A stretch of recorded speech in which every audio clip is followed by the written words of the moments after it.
Some houses wait for owners. Others wait for the right soul. The Atlantic wind moved across the shoreline with a low, mournful hum, carrying the scent of salt, weathered cedar, and forgotten years. Waves rolled against the rocks below Blackwater Point, their steady rhythm echoing through the fog that drifted like pale smoke across the beach. Ethan Walker pulled his canvas jacket tighter as he followed the narrow stretch of sand, his boots sinking into the damp shoreline. Beside him, Ranger, a 6-year-old German shepherd with silver-gray fur and alert amber eyes, moved with unusual focus. The dog had spent years reading things people could not see, hearing things hidden beneath silence itself. Tonight was different. Ranger stopped suddenly. His ears lifted. His body stiffened. Somewhere ahead, a faint metallic chime drifted through the mist. Once, then again. Ethan frowned. There were no houses nearby, no fishing boats, no visitors. Yet the sound continued, soft and distant, as though the ocean itself was ringing a bell. Ranger let out a low whine and began moving forward. Ethan followed. Through the thick fog, a lonely figure slowly emerged near the edge of an old wooden pier. An elderly man stood alone facing the sea, motionless except for his coat fluttering in the wind.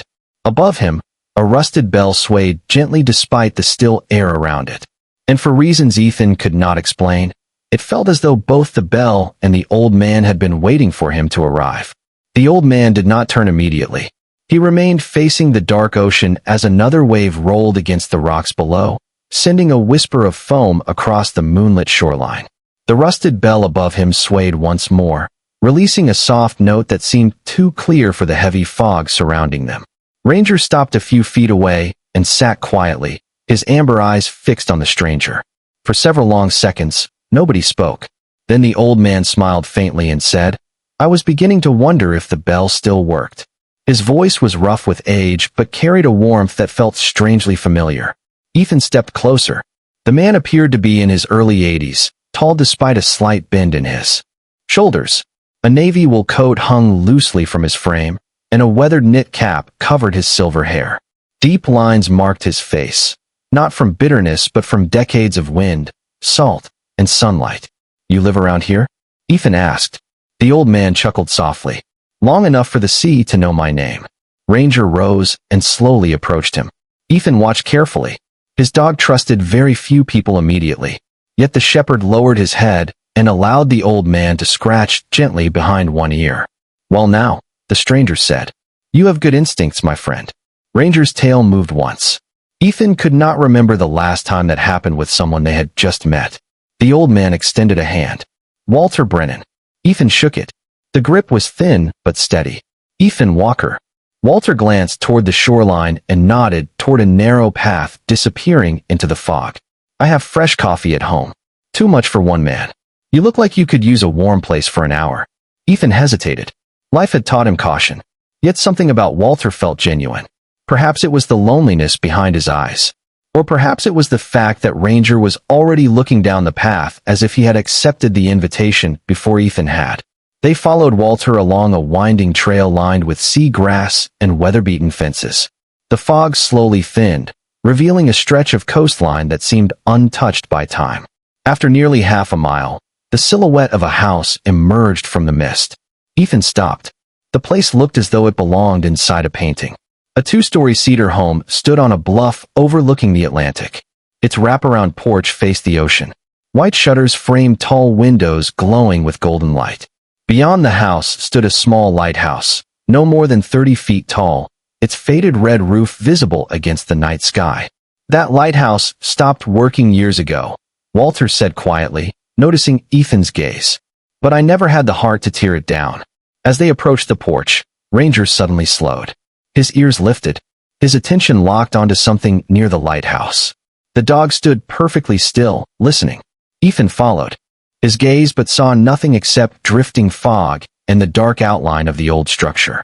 "What is it, boy?" Ranger remained motionless for several seconds before finally turning away and following Walter inside. The house smelled of cedarwood, coffee, and old books. Warm light spilled across polished floors worn smooth by decades of footsteps. Family photographs lined the walls. Some were faded almost beyond recognition. Others showed a younger Walter standing beside a smiling woman with bright eyes and wind-blown hair. Ethan noticed there were no recent photographs. Not a single one. Walter carried 3 mugs into the living room and set them beside a stone fireplace where a small fire crackled gently. Outside, the ocean continued its endless conversation with the shore. Inside, the silence felt heavier. Not uncomfortable, just lonely. Walter stared into the flames for a moment before speaking. "You know," he said softly, "this house gets quieter every year." Then his eyes drifted toward the dark window facing the lighthouse. "Sometimes I think it is waiting for something." Morning arrived wrapped in silver mist. The ocean beyond the bluff looked endless, its surface glowing beneath a pale sky while seabirds drifted above the waves like scattered pieces of paper carried by the wind. Ethan woke before sunrise, a habit he had never managed to lose. For a moment, he simply sat near the window of the small guest room Walter had offered him, listening to the distant crash of water against stone. It was the kind of silence that felt alive, the kind that seemed to hold memories. Downstairs, the smell of coffee drifted through the house. Walter was already awake, standing at the kitchen counter beside a weathered radio that hummed softly with static. Ranger lay near the back door, watching the old man with quiet attention. "You sleep all right?" Walter asked. Ethan nodded. "Better than I have in a long time." Walter smiled but said nothing. Some people understood loneliness well enough not to ask questions. After breakfast, Ethan noticed a section of porch railing leaning toward the cliffside. Several boards had loosened from years of salt air and winter storms. Without thinking much about it, he grabbed a toolbox from his truck and began making repairs. Walter protested at first. Then he watched in silence as Ethan worked. The old veteran moved with practiced confidence, measuring angles, tightening bolts, replacing damaged wood. It reminded him of another life. A life before uncertainty became normal. By noon the railing stood straight again. Walter ran his hand along the smooth wood and laughed quietly. "You know," he said, "most people who come here leave within an hour." Ethan shrugged. "Most places do not offer coffee this good."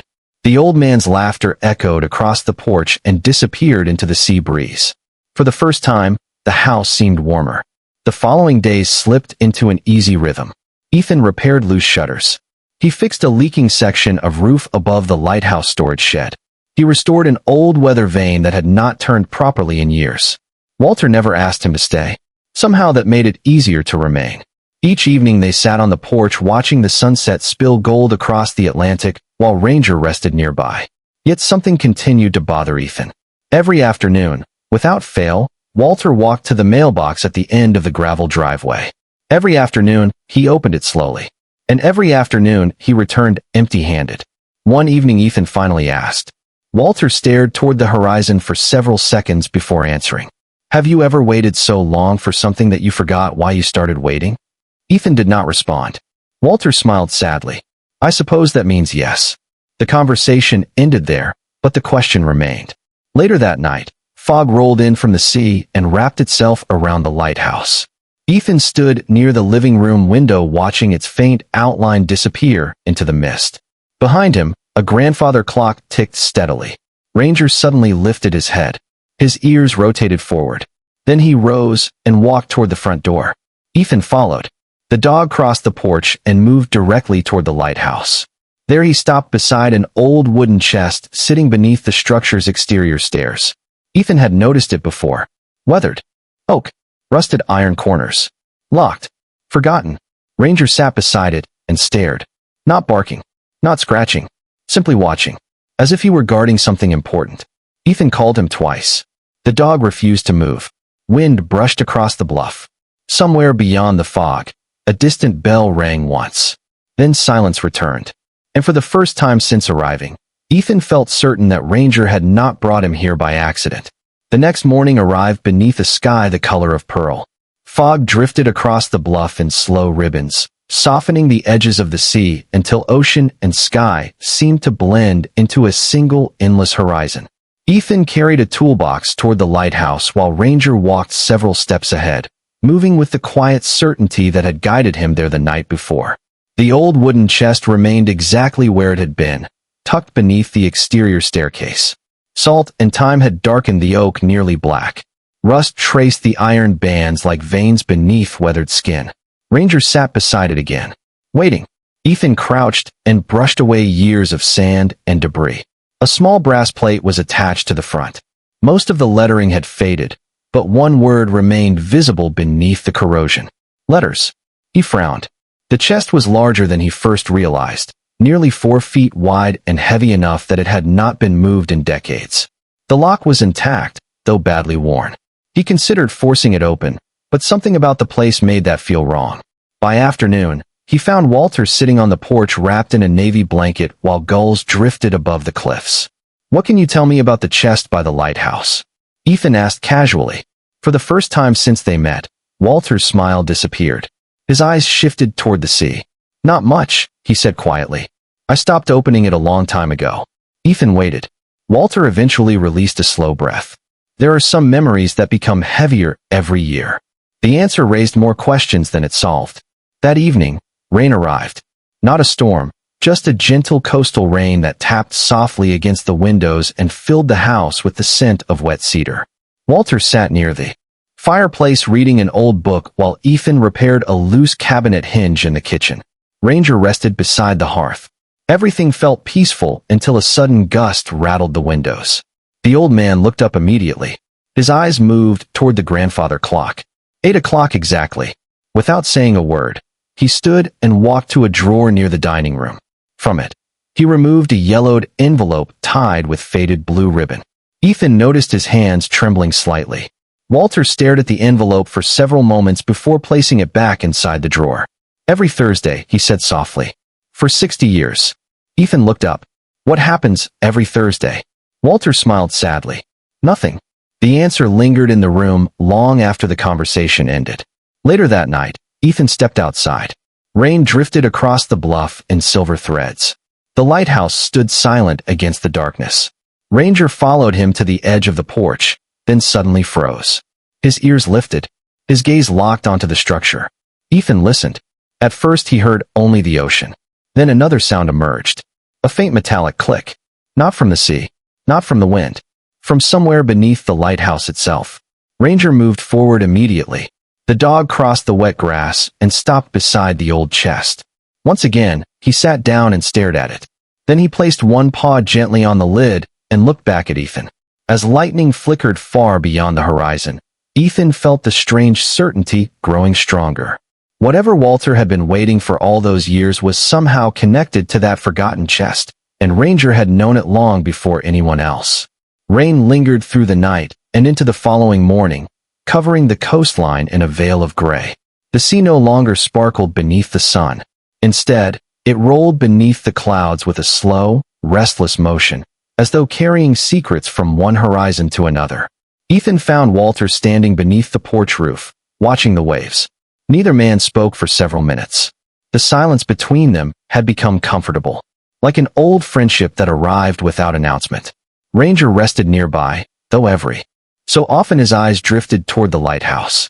The old structure seemed to pull at him in ways Ethan could not explain. Finally, Walter broke the silence. "Do you know why I never left this place?" Ethan shook his head. The old man smiled faintly. "Because sometimes hope becomes a habit." His eyes remained fixed on the ocean. And habits are hard to abandon. That afternoon, while organizing tools inside the storage shed, Ethan discovered a faded photograph tucked inside a drawer. It showed a much younger Walter standing beside a woman with chestnut hair and bright eyes. They were smiling in front of the lighthouse decades earlier. On the back of the photograph, written in careful handwriting, were 4 simple words. "Wait for the letters." Ethan stared at the message for a long moment. That evening he brought the photograph inside. Walter looked at it quietly before lowering his eyes.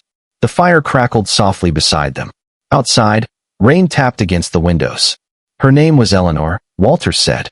His voice carried the weight of many years. "We met when we were 18. A gentle smile touched his face. She believed every person carried a story worth hearing. He paused. "And she never stopped writing letters." Ethan listened without interrupting. Walter rarely spoke about the past. "When she passed away, I found something among her things." The old man looked toward the fireplace. A bundle of letters she had written to people all over the country. Friends. Family. strangers she met once and never forgot. His fingers tightened slightly around his coffee mug. She told me that letters were little pieces of hope, proof that someone remembered you. The room fell silent again. Then Walter added something that made Ethan's attention sharpen immediately. 60 years ago, I mailed a letter that should have changed everything. The old man looked toward the dark window facing the lighthouse. I never received a reply. Ethan waited. Walter took a slow breath. I convinced myself the answer never came. A sad smile crossed his face. Funny how one unanswered letter can shape an entire life. Later that night, Ethan could not stop thinking about those words. The photograph. The envelope tied with blue ribbon. The mailbox visits. The chest beneath the lighthouse. None of it felt random anymore. Near midnight, the rain finally stopped. Moonlight spilled across the bluff, turning the wet grass silver. Ethan stepped outside for fresh air. Ranger followed immediately. The dog moved with purpose across the lawn and headed straight toward the lighthouse. Ethan was not surprised. This time, however, something was different. The wooden chest stood slightly open. Only an inch. Barely noticeable. Ethan froze. He was certain it had been locked before. Ranger approached it slowly. The shepherd lowered his nose toward the narrow opening and inhaled. Then he looked back at Ethan. Not anxious. Not afraid. Expectant.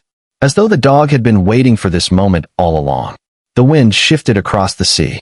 Somewhere beyond the cliffs, a distant bell echoed through the night. And inside the small opening of the weathered chest, Ethan caught sight of what appeared to be hundreds of yellowed envelopes stacked carefully together in the darkness. The moon hung low above the Atlantic, turning the ocean into a field of liquid silver. Ethan knelt beside the chest while Ranger remained perfectly still at his side. The narrow opening in the lid had not been there earlier. He was certain of it.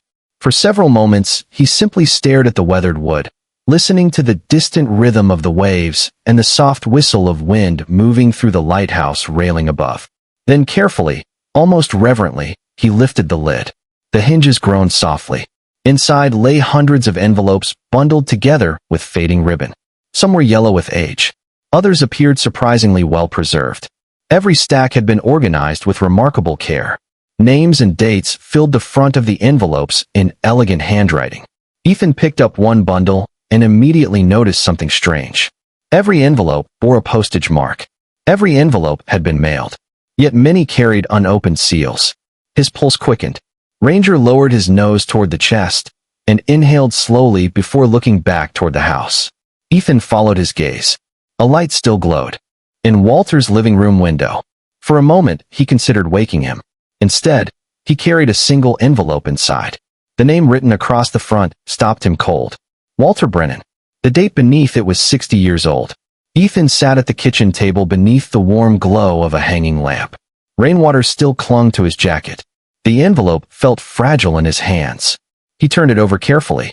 The seal had never been broken. Before he could open it, a voice spoke from the doorway. I wondered when someone would find those. Ethan looked up. Walter stood quietly in the hall. There was no surprise in his face. Only a sadness so old it seemed woven into him. The old man crossed the room and lowered himself into a chair opposite Ethan. For several seconds neither man spoke. Finally Walter glanced toward the envelope. That one arrived 3 months after Eleanor passed away. Ethan frowned. You knew it was there? Walter nodded. I found the chest many years ago. He stared down at his hands. But I never had the courage to open it. Silence settled between them. Outside, the sea rolled endlessly through the darkness. Walter slowly reached for the envelope. His fingers trembled as he turned it over. After Eleanor died, I believed the world had become smaller, he said softly. I stopped expecting answers. He released a tired smile. Eventually I convinced myself there were none. Ethan looked toward the lighthouse. Then why keep the chest? Walter's eyes drifted toward the window. Hope. The answer barely rose above a whisper. The old man carefully broke the seal. The room seemed to hold its breath. Ranger lay beside the fireplace, watching quietly. Walter unfolded the letter. Moonlight reflected faintly in his eyes as he began reading. At first there was only silence. Then his expression changed. Confusion. Surprise. Disbelief. He read the first page. Then another. Then another. Tears gathered slowly in the corners of his eyes. No, he whispered. This cannot be. Ethan leaned forward. Walter lowered the pages into his lap. His voice shook. "It is from my brother." He swallowed hard. "I thought he abandoned us." The old man stared toward the fire. "He wrote back. He wrote dozens of times." Ethan felt a chill despite the warmth of the room. Walter looked toward the unopened chest visible through the rain-speckled window. Hundreds of envelopes waited beneath the lighthouse. Hundreds of voices trapped in silence for decades. Somewhere beyond the cliffs, the old bell rang once through the night air. Ranger lifted his head immediately, and in that moment Ethan realized they were no longer searching for a mystery. They were standing at the doorway of an entire forgotten lifetime. The days that followed felt unlike anything Ethan had experienced before. Morning after morning, he and Walter carried bundles of letters from the lighthouse chest into the house. They spread them across the dining table, the kitchen counter, even the floor near the fireplace. The ocean continued its endless song beyond the windows, but inside the house another voice had begun speaking at last. It was the voice of the past. Some letters came from family members Walter believed had forgotten him decades ago. Others came from childhood friends, former neighbors, and distant relatives. Every envelope revealed another piece of a life interrupted by silence. Ranger rarely left the room. He seemed content simply lying near the growing stacks of correspondence, watching as though he understood the importance of what was unfolding. One gray afternoon, Ethan noticed something unusual. Nearly every envelope carried the same postal route stamp. The dates were different. The senders were different. Yet the route number remained identical. Curious, he gathered several of the envelopes and drove into town. The local historical society occupied a small brick building overlooking the harbor. Inside, shelves of records stretched from floor to ceiling. An elderly volunteer named Margaret helped him search through decades of postal archives. Hours passed before she finally froze while examining an old ledger. "Well," she whispered, "that is strange." Ethan stepped closer. A name appeared repeatedly beside the route number stamped on Walter's letters. Harold Finch, local postmaster, retired more than 50 years earlier. Margaret slowly turned another page. Then another. Her expression darkened with disbelief. According to the records, numerous complaints had been filed against Finch during his final years on the job. Missing mail, delayed deliveries, unexplained routing errors. None had ever been fully investigated. Ethan felt his stomach tighten. By sunset, he returned to the bluff, carrying copies of the records. Walter sat on the porch watching gulls drift above the waves. The old man listened quietly as Ethan explained what he had discovered. At first he said nothing. Then he stared toward the lighthouse. "You mean they were never lost?" His voice barely rose above the wind. Ethan handed him the documents. Walter studied them for a long time. The realization settled slowly across his face. Not anger. Not bitterness. Something far deeper. Relief. "All these years," he whispered, "I thought people stopped caring." Tears filled his eyes as he looked toward the sea. But they wrote back. The evening light painted the ocean gold as Walter opened another letter. Then another. Some contained invitations. Some carried apologies. Some offered friendship. One was from his brother, who had spent years believing Walter no longer wanted contact. Another came from a young sailor, whose life Eleanor had changed with a simple act of kindness. The answers had always existed. They had simply never reached him. As darkness settled over the coastline, Walter folded the final letter and pressed it gently against his chest. His eyes drifted toward the lighthouse where the old chest sat empty beneath the stairs. "Eleanor was right," he said softly. "Letters are little pieces of hope." A warm breeze moved across the bluff. Ranger lifted his head and gazed toward the horizon. Far beyond the cliffs, the bell rang once. Not lonely this time. Not mournful. Almost joyful. And for the first time in 60 years, Walter Brennan no longer looked like a man waiting for something to arrive. Autumn arrived quietly along the coast. The sea turned deeper shades of blue, and the wind carried the scent of cedar, salt, and distant rain. Weeks passed, yet Ethan remained at the bluff. What had begun as a brief stop had become something neither he nor Walter felt eager to end. The old man seemed lighter now. The years had not disappeared from his face, but the loneliness had. Each morning he sat by the window reading another letter from the recovered collection. Sometimes he laughed. Sometimes he wiped away tears. More often, He simply smiled and stared out at the ocean as though greeting old friends returning home after a very long journey. One afternoon, Walter asked Ethan to accompany him to the lighthouse. The sky was clear, and sunlight danced across the waves below. Ranger trotted ahead, moving along the familiar path with easy confidence. They climbed the narrow staircase inside the weathered tower until they reached the lantern room at the top. Dust floated through beams of golden light. Through the glass, the Atlantic stretched endlessly in every direction. Walter stood quietly near the windows. Eleanor loved this view, he said. She always said the ocean reminds people that every ending is connected to another beginning. Ethan nodded. The words lingered in the stillness. After several moments, Walter reached into his coat pocket and removed a small brass key attached to a faded blue ribbon. Ethan immediately recognized the ribbon. It matched the one that had tied the envelope hidden inside the dining room drawer. Walter held the key in his palm for a long moment before handing it over. There is something I want you to have. Ethan frowned. Walter, the old man gently raised a hand. Please. His voice carried a calm certainty that stopped further argument. They descended the lighthouse staircase and crossed toward the house. Inside, Walter led him to a small study Ethan had rarely entered. Shelves lined the walls from floor to ceiling. Books, maps, journals, and photographs filled every corner. At the center of the room stood an old wooden desk facing the ocean. Walter unlocked the bottom drawer and removed a thick envelope bearing Ethan's name. Open it later, he said softly. Not now. Ethan accepted it without understanding. That evening they sat together on the porch as the sun disappeared into a blaze of orange and gold. Ranger rested at their feet while seabirds drifted across the horizon. The world felt peaceful in a way Ethan had almost forgotten was possible. Then Walter spoke words that seemed carried by the wind itself. A house is not built from wood, he said. It is built from the people who leave pieces of themselves behind. Ethan glanced toward him. The old man smiled. And sometimes the right person arrives when those pieces need protecting. The following morning began with an unusual stillness. The ocean was calm. The sky was bright. Ranger sat near the front door watching the road as though expecting someone. Around noon, a dark sedan slowly climbed the gravel driveway. Ethan stepped outside as a well-dressed woman emerged carrying a leather briefcase. Walter was already waiting on the porch. He greeted her warmly, almost as if he had known she would arrive that day. The woman introduced herself as attorney Claire Dawson. Something in her expression was gentle, respectful. Ethan felt a strange tightening in his chest. Walter simply smiled and looked toward the sea. The wind moved softly through the grass. Far beyond the cliffs, sunlight shimmered across the water like scattered silver. And although no one spoke the words aloud, Ethan suddenly understood that a new chapter was about to begin. The afternoon sun settled gently over the coastline, bathing the bluff in warm amber light.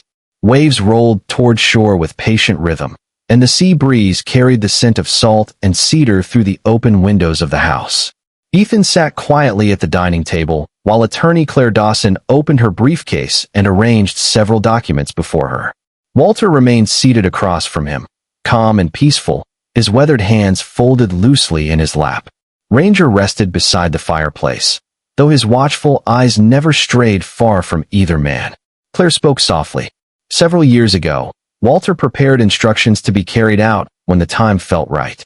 Ethan glanced toward Walter, confused. The old man simply smiled. I thought I would have more time, he admitted gently. But life rarely tells us how many chapters remain.